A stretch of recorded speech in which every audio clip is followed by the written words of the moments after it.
Ma'am, good morning po, Transportify. Opo. Ma'am, kasi schedule booking po kasi ako ngayon ng 8:30, medyo napaaga po ako. Pwede na po kayang pick upin yan? Sinabi ko kasi warehouse namin, sir.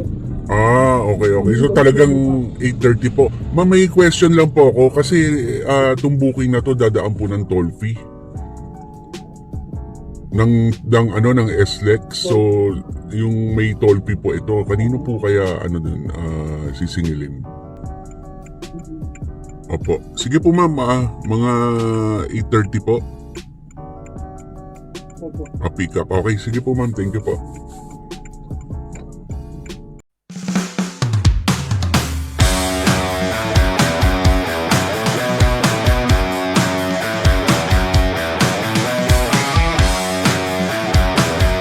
Good day guys, meron tayong booking ngayon, schedule booking to, 8:30 pa, 8:30 AM. So ito siya, 1,114 ang rate niya, 58 kilometers.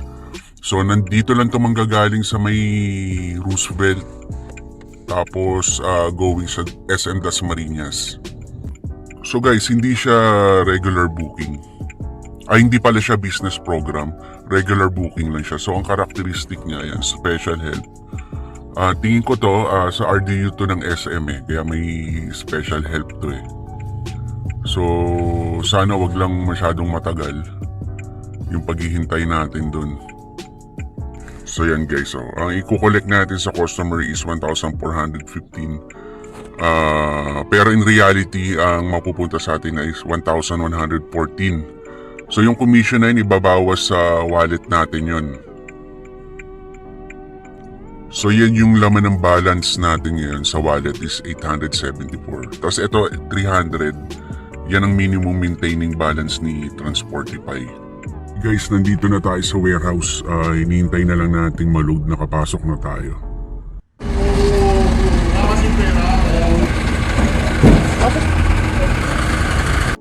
Guys, na-pick up na natin yung mga items going to SM Dasma. So sa RDU to. So ang layo natin, tingnan natin kay Google Maps. Okay. Sabi 58 kilometers, 1 hour and 25 minutes. Pero hindi naman tayo dadaan ng Skyway kay Google Maps. Naka-Skyway siya sa, kumbaga, SLEX lang talaga tayo. So babaybay tayo sa sa kaloob-looban ng Maynila muna. So yun, sabihin na natin 2 hours ang biyahe sa SM Dasma. So tingin ko lapit na to sa Tagaytay. So guys, kwento lang ako sa inyo Dun sa mga, alam ko marami sa inyo natatakot na magbiyahe pag gabi. Pero guys, eto, kay Transportify, sa gabi, safe siya pag halimbawa mga business program. Halimbawa yung mga call center, magdi-deploy ka. Kasi alam nyo kung bakit.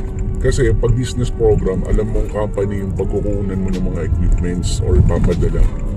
And then alam mo yung mga pagdadala na is legit na mga tao.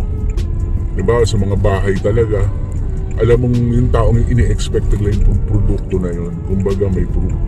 Unlike sa hindi business program, medyo mapapadoubt ka kasi hindi mo kilala kung sino yung magpapadala sa'yo. So yun ang risk, lalo na pag gabi. Hindi mo kilala kung sino magpapadala sa'yo. Hindi mo rin kilala kung sino magre-receive sa'yo. Minsan kasi dyan yung iba, scammers, magpapabook yan. Tapos hindi mo na alam kung anong mangyayaring process siya. Ngayon kung wala kang experience sa mga bagay na yan, hindi natin alam kung anong mangyayari. Kaya guys, sa gabi, kung gusto nyo safe, kumuha kayo ng Transportify na business program. Para pag nagbiyahe ako pag gabi, may kaagawan naman ako. So guys, yun lang tips ko. So i-diretso na natin to sa SM Dasma. Tapos from SM Dasma, tingnan natin kung makakuha tayo ng magandang Transportify din papunta sa Maynila. Pero kung wala naman, ayos rin lang si Lalamove. So guys, time check tayo ngayon, 10:27 AM. Nandito tayo sa San Marcelino Street. So drinap muna yung isang anak ko sa school. Then sasampa na tayo sa NLEX. Regular ano lang, toll, SLEX lang. Hindi na tayo dadaan sa Skyway kasi nga hindi naman business program to eh. Tsaka i-Gcash lang ng booker yung pang tutol natin. So, pinaalam ko naman to kasi kung dito tayo dadaan sa may coastal, medyo traffic talaga dyan eh, kung babaybay lang tayo dun sa Aguinaldo. So dito, exit tayo ng Carmona, medyo mas mabilis. So, ang biyahe raw natin dito, 1 hour and 12 minutes. So, not bad na, papuntang SM Dasma. So guys, papasok na tayo dito sa toll.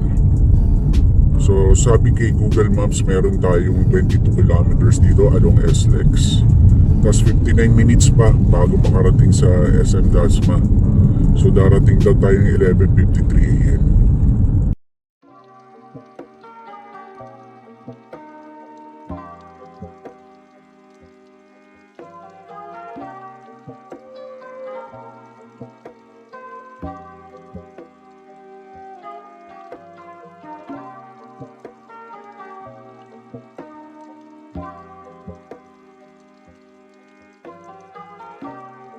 Guys, exit na tayo sa Carmona. So time check tayo ngayon 11:28 AM. So meron pa tayong 36 minutes. So darating daw tayo 12:04. Guys, touchdown tayo SM Dasma. Oras 12:01 PM. So tanong natin sa guards kung saan yung RDU dito. So tawagan muna natin pala yung receiver. Kasi baka iba-ibang RDU to eh. Hindi natin kabisado to. Hello ma'am, delivery po sa Transportify to. Ma'am, sa RDU po ang ano neto? Ang drop off, no? Opo, RDU po ng Okay, pag ganito po ma'am, tanong ko, pagpasok po ng parking, galing ako ng Governor's Drive. May nakikita ako kasing RDU dito sa bandang kaliwa eh, bago mag-parking space. Doon po ba? Opo, dito lang din po yun sa may kaliwa. Okay. Nandito na ako ma'am. Yung kaharap niya ma'am, yun po yung may mga nakapark na mga motorsiklo. Mga motor, yes po. Okay. Andito na ako ma'am, silver po na Vios. Mag-hazard na lang po ako doon. Okay. Okay, sige po. Ako sa 8 kasi nakalabas ako eh. Okay. Wala signal sa loob eh. Sige po. Okay na sa RDU po. Okay, thank you. So guys, yun nga sa bandang kaliwa yung RDU. Hintayin na lang natin doon si ma'am. Okay guys, dito tayo sa RDU. Hintayin na lang natin si ma'am.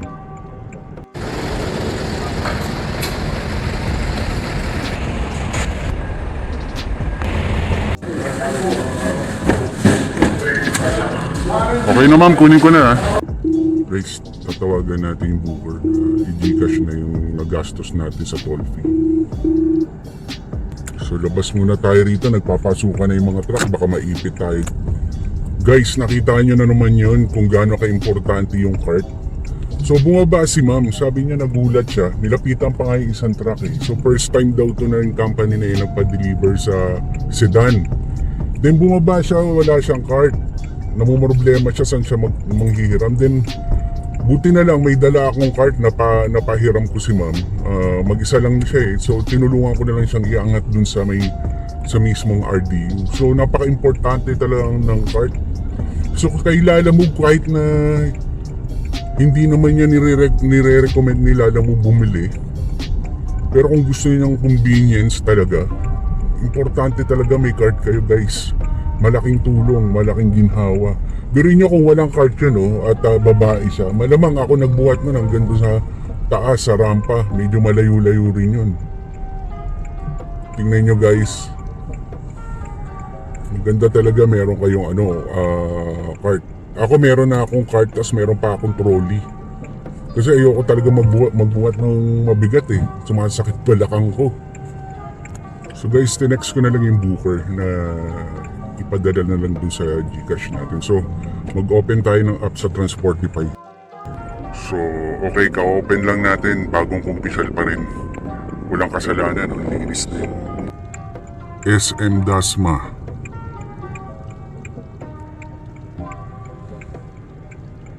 Guys, nakikita niyo yan, booking watch sa Transportify. So ginagamit ko yan. Halimbawa, napupunta ako sa mga lugar na alanganin, kiniklik ko lang yan. Tapos, yan. So binabago ko yung pinakadulo. Yung iba kasi nakaset na yung mga destination. So within 7 kilometers ng area na yon, makaka-detect siya ng booking. So for example, yung clinic ko.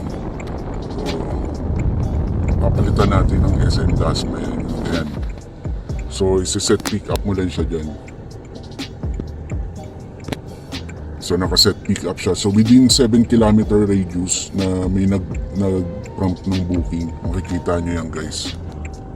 Yan. So ano yan. Yan guys, watch sets. So antay-antay tayo dito. Magbubukas na rin siguro ako ng lalamove maya-maya pagka wala talaga tayong nakuha.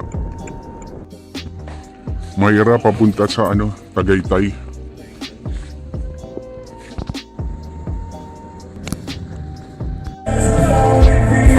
Okay guys, second booking nakuha natin kanina sa Dasmariñas going to Tagaytay. So yung mga ride natin ngayon medyo long distance. Ang bala ko ngayon, ayokong bumaba ng Metro Manila during rush hour. So kung as much as possible, kung maganda kung dito muna sa parting to ng Cavite. Kaya Tagaytay mamaya, Tagaytay going to Calamba. Ito regular booking to, 30 kilometers ang layo, Dasmariñas to Tagaytay. Pero hindi ko na sinabayan kasi around 45 minutes lang naman yung layo. Parang hinahabol ko kasi yung yung oras Baka kasi doon makakuha tayo ng Transportify, baka lang. So tingnan na lang natin. Kasi alam mo naman sa Transportify, pag nagsarado na yung mga warehouse sa office hours nila, hindi ka na makachempo ng business program. Nagbabaka sakali lang naman. So saglitan lang to. Yung nakakuha natin warehouse ng mga yung parang mga ukay na mga sapatos tsaka damit. So dito guys sa parting to ng Cavite sa Dasmariñas, konting-konti rin lang lumalabas kay Lalamove tsaka kay lalo na kay Transportify. Halos wala talaga. Kay Lalamove pa isa-isa lang pero ang bilis. Ang bibilis din na nakukuha. Ang labanan na lang dito kay Lalamove, kung ito ang mas malapit sa area, mas mauuna kang makaswipe. Yun ang tingin ko Kasi kanina nung na-swipe ko around doon sa warehouse, around 2 to 3 kilometers lang layo ko Kasi iba nag-attempt ako. Yung mga ibang lumabas talagang try again Pero ito malapit lang ako. Pansin ko na-swipe agad So guys, nandito tayo sa Crisanto M. De Los Reyes. Ito yung sa road papuntang Amadeo. Amadeo, yan yung coffee capital So pag napapadaan ako sa road na to, may binibilan ako dito ng yung parang mga grind coffee. Hindi ko lang matanda kung saan banda, pero pag nadaanan ko, hinihintuan ko talaga bumibili ako ng grind coffee. So takbong lang tayo dito, relax. Mga 40-50 lang. So ini-enjoy lang natin yung mga tanawin dito. So yan Amadeo, coffee capital of the Philippines. Road to guys, road to Cavite. Sa Tagaytay, papuntang Tagaytay. Okay guys, 7 kilometers away na lang tayo, 12 minutes. Time check, 2:21 PM. Okay na to? Guys, na-drop na natin. 484 yung bill ni ma'am, nagbigay ng 500. So may tip na 16 pesos. So thank you kay ma'am. So Tagaytay na tayo, nandito tayo sa Tagaytay. So hanap lang tayo ng pwesto. Tingin tayo ng mga ibang booking. So guys, nandito tayo sa Tagaytay na Sugbo Road. So check natin dito saan tayo pwedeng tumambay. So bahala ko dun sa may McDo, magka-coffee muna tayo. Maganda rin yung Macluro na overlooking din sa Araneta Alley. Time check pala tayo guys, 3:08 PM. So umaambon dito ngayon sa Tagaytay.